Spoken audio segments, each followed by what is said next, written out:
सभा में, लोकसभा में 30% के रिजर्वेशन होने चाहिए।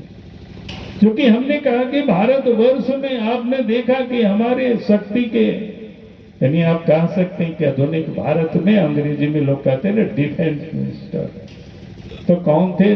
दुर्गा जी थे। अपने यहाँ जो वित्त मंत्री, हालांकि अभी भी देश के अपने वित्त मंत्री क्या कहते हैं, सीतारमण जी हैं, महिला ही है। तो अपने यहाँ तो अनादि काल से लक्ष्मी जी, सीता क्या कहते हैं, वित्त मंत्री हुआ करती थी। अब उनके हम पूजा करते ना, घर में भी अच्छे धन दौलत आवे। और ज्ञान की देवी सरस्वती की हम उपासना करते। कहने का अर्थ है कि अपने यहाँ हम तो इस सारे ज्ञान की, हमने तो महिलाओं की पूजा की, उनको हमने आराध्य माना, उसको देव माना, वो माँ हमारी है। लेकिन उनके साथ उनको जो हक मिलना चाहिए, उनको अधिकार मिलना चाहिए, आदि आबादी को, किसी ने भी उसको सिर्फ राजनीति किया। लेकिन देश के प्रधानमंत्री नरेंद्र मोदी जी ने 2014 में प्रधानमंत्री बनते हैं और 2019, 20, 21, 22 और 23 में, यानी 9.5 साल ही तो हुआ है। कांग्रेस ने तो कितना साल राज किया? 60 वर्षों तक करीब राज किया। लेकिन 9 वर्षों में महिला विधायक लोकसभा से कल पारित हो गया। आज तो राज्यसभा में चर्चा हो रही है। मैं उम्मीद करता हूं शाम तक वहां भी पारित हो जाएगी। यानी अब हमारी मां और बहनें भी इस देश के लोकसभा में 33% महिलाएं चुन करके जाएगी। उनके लिए सीटें आरक्षित की गई है और विधानसभा में भी उनके लिए सीटों को रिजर्वेशन दी गई। के लिए बराबर की सजा मिलेगी। तो ये कैसे बचेंगे? लेकिन बचने के लिए कोशिश कर रहे हैं। भाई कब तक कोशिश करोगे? हमले बकरी की अम्मा खैर कब तक बनाएंगे? जाना तो पड़ेगा हटवाजियों। तो आज इस राज्य की ये हालत है। मैं इसलिए कहा आया हूं कि मैं आज इस प्रदेश के अंदर में जो सरकार है वो क्या कहते हैं, भाई आप कानून का यहां राज है ही नहीं। चोरी, डकैती, हत्या, अपहरण, बहु बेटियों की इज्जत भी सुरक्षित नहीं है।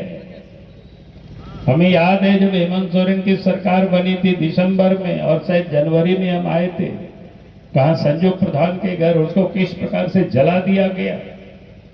मामले को रफा दफा करने के लिए उसके परिवार के कल भी हमसे मिले थे सामने कि उसकी जांच होनी चाहिए सीबीआई से। अगर हेमंत सोरेन को कोई डर नहीं था, किसी को बचाने की चिंता नहीं थी, तो फिर उसको सीआईडी नहीं, हेमंत सोरेन को सीबीआई को जांच के लिए भेज देना चाहिए था। लेकिन उन्होंने नहीं भेजा। इसका मतलब ही था कि उसको बचाना वो चाहते थे, ताकि उनके पुलिस उनके वो जांच करे। कल भी सवेरे कल भी रात में एक महिला आई थी, लीला देवी करके, मैंने तो एसपी से कहा है, उनको भी नंगे घुमाया गया। पता नहीं उनको भी लोग जला देता, लेकिन पुलिस वाले ही सूचना मिली तो उनको बचाया। लेकिन अभी तक केस नहीं हुआ। अगस्त की कहानी है। क्या चल रहा है झारखंड में, क्या चल रहा है सिमडेगा में? कल नौजवान लोग आए थे, कहा कि एक जगह कहीं गौकाशी हुआ था, लोगों ने सूचना दी, पकड़ाया, जेल गया, बेल हुआ। अब उल्टे 8-9 लोगों के ऊपर केस कर दिया, कोर्ट में केस कर दिया। स्पीकर ने कहा कि क्या हो रहा है? पुलिस टूल्स की तरह काम कर रहे हैं। भाई आप जानते हैं कि अगर कानून के विरोध जो काम करता है उसके ऊपर तो राजद्रोह को लगना चाहिए। भाई झारखंड सरकार ने कानून बनाया कि यहां पर प्रतिबंध है गौ की कृषि करना, फिर उसका अगर कोई खुलम करता है और इसका मतलब ये होता है कानून को वो धत्ता बता रहा है, तो पुलिस का काम क्या था? उसको पकड़ना। लेकिन यहाँ तो उल्टा है, केस किया तो दूसरे लोगों को फंसा करके जेल में डालने की तैयारी कर रही है। हमने कहा कि भैया एसपी साहब, कि सरकार ये बहुत दिनों की मेहमान नहीं है। 2024 में ही सरकार की विदाई होगी, धूमधाम से हम लोग विदा करेंगे। लेकिन जो अफसर टूल्स की तरह काम करेंगे, उन अफसरों को छोड़ा नहीं जाएगा। और इसलिए मैं यही कहने के लिए आज आप लोगों के बीच में आया हूं आज इस प्रदेश में आखिर पुलिस है और पुलिस टूल्स की तरह काम कर रहे हैं।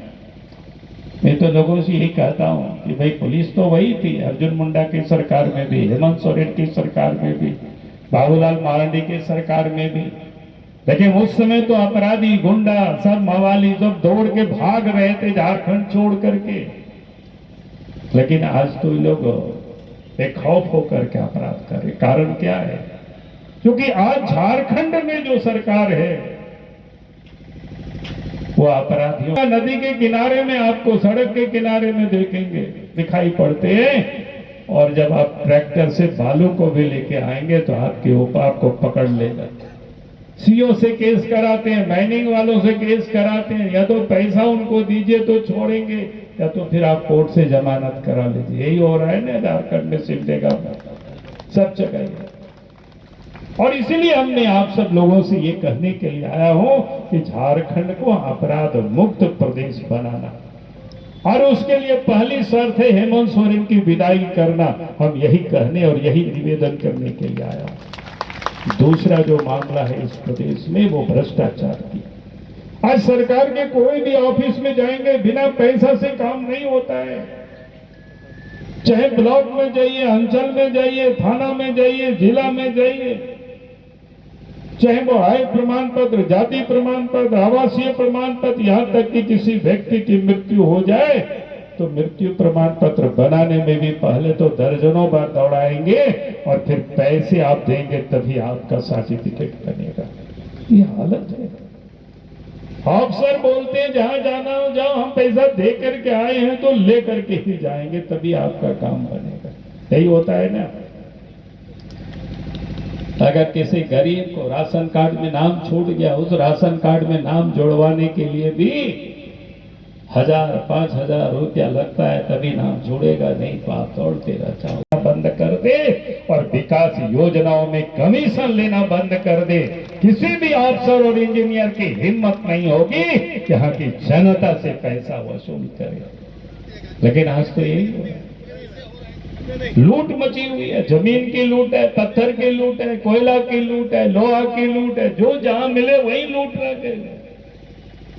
इस देश के प्रधानमंत्री गरीबों की, किसानों की, मजदूरों की, महिलाओं की चिंता करते हैं, और राज्य के मुख्यमंत्री किसके चिंता में लगे रहते हैं?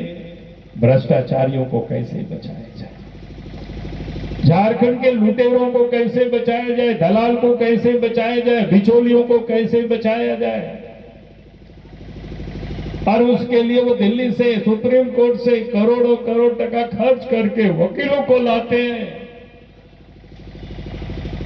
नौजवानों को कहते हैं हम रोजगार देंगे कि भाई आप 5 साल, आप 4 साल होने को चला है, प्रत्येक साल इनका नियुक्ति वर्ष होता है। क्या कहते हैं, सरकारी स्कूलों में मास्टर नहीं है, हेमंत सोरेन को उसकी कोई चिंता नहीं है। अस्पतालों में डॉक्टर नहीं है, नर्स नहीं है, उसकी हेमंत सोरेन को चिंता नहीं है। लेकिन हेमंत सोरेन को चिंता क्या है? पूजा सिंघल कैसे बचे।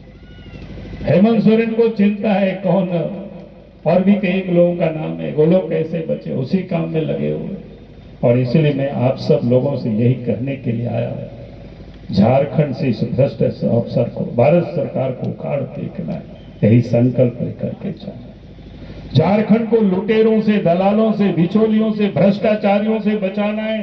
यही हमने संकल्प लेकर के यहाँ से जाना है। यही मैं निवेदन और यही अपील करने के लिए मैं आया। और आपने इस मौसम में भी हमारी बातों को सुना है, उसके लिए मैं आप सबको अपनी ओर से बहुत बहुत बधाई, बहुत बहुत धन्यवाद। और इन्हीं शब्दों के साथ मैं अपनी बातों को समाप्त करता हूँ। जय हिंद। केंद्रीय मंत्री के प्रतिनिधि आदरणीय सुशील श्रीवास्तव जी हमारे बीच, सिमडेगा जिला पूर्व उपाध्यक्ष भाई ओम प्रकाश साहू जी हमारे बीच, प्रदेश कार्य समिति के सदस्य आदरणीय दुर्विजय सिंहदेव जी हमारे बीच, पूर्व प्रत्याशी IIT जी नीट एस्पिरेंट्स के सपने को पंख देने आ गया है। Complete solution institute. यहाँ है smart classroom, 1-to-1 doubt clearing session, ask the expert, video solution और भी बहुत कुछ। मतलब हम करेंगे आपको गाइड, बनेंगे आपके mentor. Foundation classes from class 6 onwards for your bright future. Visit complete solution institute.